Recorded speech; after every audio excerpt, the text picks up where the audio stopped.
안녕하세요. 의정부 모커리 한방병원의 고영진 원장입니다. 골프 엘보란 팔꿈치 안쪽에 통증이 발생하는 질환으로 정식 의학적 명칭은 내측 상과염입니다. 많은 분들이 이 골프 엘보의 이름 때문에 골프 선수에게 생기는 것이라고 생각할 수 있지만, 골프 엘보는 손목과 팔꿈치를 계속 구부렸다 폈다 하고 손목을 자꾸 비트는 활동을 반복하는 분들 누구에게나 생길 수 있는 병입니다. 그래서 오늘 영상에서는 골프 엘보가 있을 때 어떤 스트레칭을 해야 하고, 또 골프 엘보는 왜 생기는 것인지, 골프 엘보의 치료법은 무엇인지 등에 대해 자세히 알려드리겠습니다.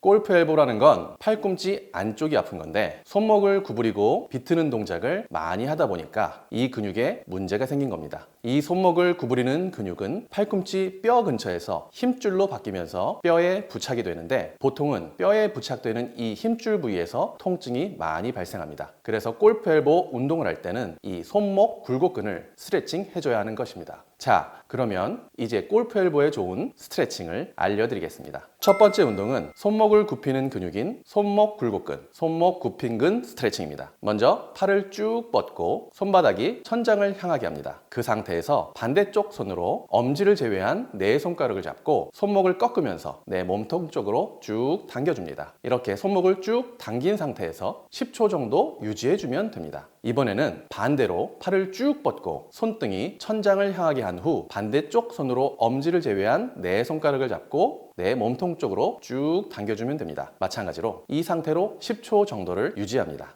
두 번째 운동은 일명 반짝반짝 운동입니다. 팔을 쭉 뻗고 손바닥이 천장을 향하게 합니다. 그 상태에서 손등이 위로 가도록 손을 안쪽 방향으로 끝까지 돌려줍니다. 이 상태에서 5초 정도 잠시 멈춰졌다가 다시 반대 방향으로 손을 끝까지 돌린 다음에 5초를 유지해줍니다. 이 동작을 3에서 5회 정도 반복해 주시면 됩니다. 이 운동을 하실 때는 한쪽 팔씩 해주셔도 되지만 양쪽 팔을 동시에 운동해 주셔도 됩니다. 주의하실 것은 손과 팔만으로 회전하는 것이지, 손을 많이 회전하기 위해 몸을 비틀거나 또는 어깨가 올라간다거나 하면 안 됩니다. 정확히 손과 팔만 돌릴 수 있을 만큼 돌려주면 됩니다. 세 번째 운동은 상완 이두근 스트레칭입니다. 아픈 쪽 손바닥으로 테이블이나 벽을 짚은 상태에서 같은 쪽 발을 앞으로 내밉니다. 그 다음 가슴을 앞으로 내밀면서 테이블을 짚은 팔 전체를 쭉 늘려줍니다. 이렇게 하면 팔꿈치 부위뿐만 아니라 이두근까지 스트레칭이 됩니다.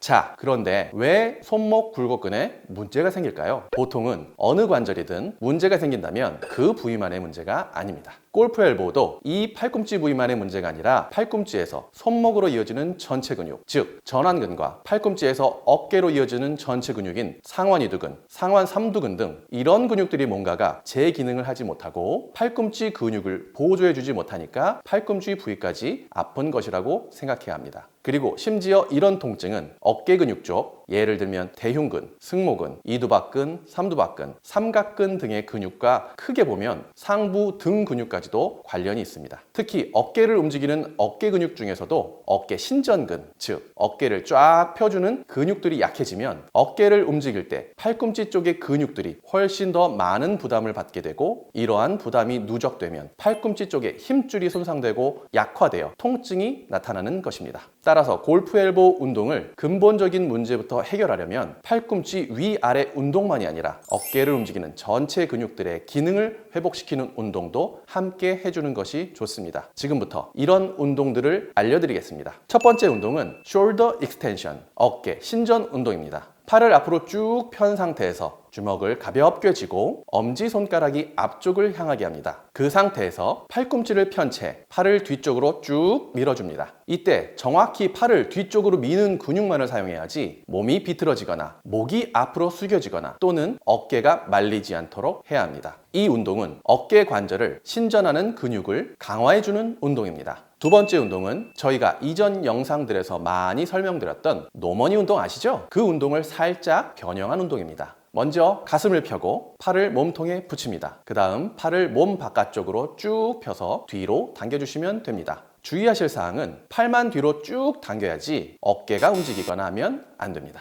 이런 운동들을 통해 팔꿈치 주변 근육들이 활성화되어 근육 상호 간의 조화가 잘 이루어진다면 통증이 많이 좋아질 수 있습니다. 치료도 마찬가지입니다. 골프 엘보 치료를 할 때도 통증이 있는 팔꿈치 안쪽 부위만 치료하는 것이 아니라 팔꿈치에서 손목으로 이어지는 손목 굴곡근을 다 치료하는 게 필요하고, 팔꿈치에서 어깨로 이어지는 상완 이두근, 상완 삼두근도 함께 치료를 해줘야 합니다. 그리고 더 넓게 보자면 어깨 쪽 근육까지도 치료가 필요합니다. 그래서 한의사는 치료 시 이런 주변 근육들을 하나하나 직접 만져보면서 뭉쳐있고 기능이 떨어져 있는 근육을 찾은 뒤 침, 약침 등으로 일일이 풀어주고, 또 재활운동 등을 통해 기능을 회복하는 데 도움을 줍니다. 만약 오랫동안 지속된 만성적인 염증이 있는 경우에는 강력한 항염증 효능이 있는 봉침을 쓰게 됩니다. 이렇게 팔꿈치 관절과 문제가 있는 주변 근육들을 함께 치료하여 팔과 어깨를 움직이는 근육들이 재기능을 하면 이들이 서로 조화롭게 잘 움직이면서 팔꿈치 통증도 많이 좋아지게 됩니다. 자, 팔꿈치는 무릎이나 허리처럼 일상생활에서 계속적으로 체중 부하를 받는 구조물이 아니기 때문에 치료가 상대적으로 더 쉬운 편입니다. 따라서 일상생활에서 지속적으로 팔꿈치 통증을 유발하는 동작들은 당분간 좀 피하면서 오늘 알려드린 스트레칭을 꾸준히 해주시고 치료를 받는다면 팔꿈치 통증은 많이 좋아질 수 있을 것입니다. 감사합니다.